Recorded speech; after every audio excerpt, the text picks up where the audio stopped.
Kamui doesn't make sense in the Naruto anime. Guys, ever since the beginning of the anime, the Kamui Jutsu, Obito's special ability, has always been really mysterious, right? Right from the start, and even up until more than halfway through Shippuden. It's really only during the fight between Obito and Konan that we start to better understand Obito's powers, right? Actually, in the fight between Obito and Minato, we do get to understand a little bit, right? The first hint there is that Obito has to become solid when he's going to absorb things, right? So, kind of like, when Minato was about to touch him, he realized that Obito had to be solid to be touched, and that's when Minato was able to counterattack. But it's only in the fight against Konan that we really find out more, right? In the fight against Konan, where she sets up that whole situation to defeat Obito, right? So he can't get to Nagato's eyes. She mentions, right, that he first needs to become tangible to absorb things or to take himself to another dimension. She knew, right, that he could move between this other dimension. And she also says that he can only stay intangible for a maximum of 5 minutes, right? Yeah, because the technique where he takes himself to another dimension and the one where he becomes intangible are kind of a bit different, right? One thing is actually going to another dimension, and another thing is becoming intangible. That part of his body goes to another dimension, but it's not like he actually took himself completely to the other dimension with that little spin he does, right? So to set up that trap, she prepares a ton of explosive tags to make those tags keep exploding for 10 minutes. Why? He wouldn't be able to take his body to another dimension before the bombs started exploding, right? Because when she was talking there, they were about to go off, and he wouldn't have time. When he tried to take himself to another dimension, he'd have to become solid, right? If he became solid, he'd die in the explosions. The only jutsu he could use to avoid getting caught in the explosion was to become intangible, right? His intangibility is basically taking his body, the parts of his body that are being hit, to another dimension, but there's a time limit, and it's only 5 minutes. So, theoretically, there was no way he could escape from that attack,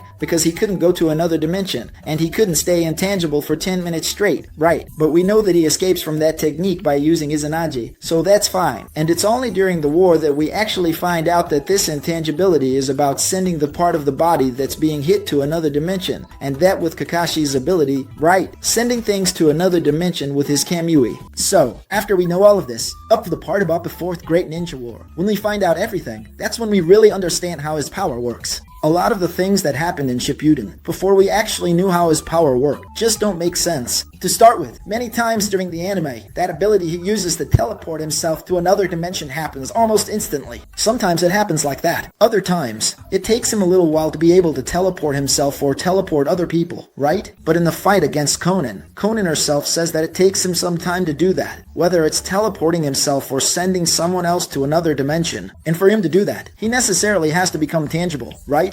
And she even says more. She says that for him to take himself to another dimension, it actually takes him a bit longer than it does to send someone else to another dimension, but several times. He kind of teleports instantly, like, just like that, in the blink of an eye. He's already in the other dimension, but that's not really how it works. So, for X, a more specific example that happens, and really makes no sense at all, is when Sasuke invades the 5 Kage summit and Inoki is about to crush Sasuke with his particle-style jutsu. Right, something like that. Inoki gets his technique ready, locks it onto Sasuke, and Sasuke is caught right in the beam, about to be completely blown up. The jutsu goes off. Right, it spreads out, and you can't see anything. And then, out of nowhere, Obito suddenly appears holding Sasuke. Right, looking at the Kages like he just saved Sasuke from inside the technique, which just doesn't make any sense if you take Obito's weaknesses into account. Because first, he would have to materialize himself inside the technique, then he would have to take both himself and Sasuke to another dimension so they wouldn't be killed there, since he couldn't stay intangible. If he became intangible, he wouldn't take Sasuke. He had to take Sasuke with him. And to take Sasuke, he would have to be tangible. So, the fastest way, in quotes, would be for him to take Sasuke and himself to another dimension at the same time, which still doesn't make sense, because it takes him some time. Even if it's a short time, it still takes him some time to bring another person in himself to another dimension, which doesn't make sense, because the technique had already caught Sasuke and had already been activated in TH, and after the technique was activated there, at no point do you see Obito there, AP entering the technique, right? So, for that to have a work there, right, for him to have actually managed to save Sasuke at that moment, he would have had to perform the technique, enter and exit Inoki's technique instantly, which is simply impossible based on what was explained about his technique. It's not possible. He would take some time to enter and some time to exit the technique and take people to another dimension. It just wasn't possible. He would have had to be wiped out along with Sasuke right there if he had gone in, right? Or else, he would have had to go in after. I don't know. After Sasuke had already turned to dust. I know it was impossible for him to save Sasuke in that situation. It just couldn't be done. There was no other way for him to save Sasuke except this one. And this way of going in and taking Sasuke out was simply impossible, because he would have turned to dust too, since he had to stay solid while doing this whole process. Besides that situation, there's also another thing that doesn't make sense is,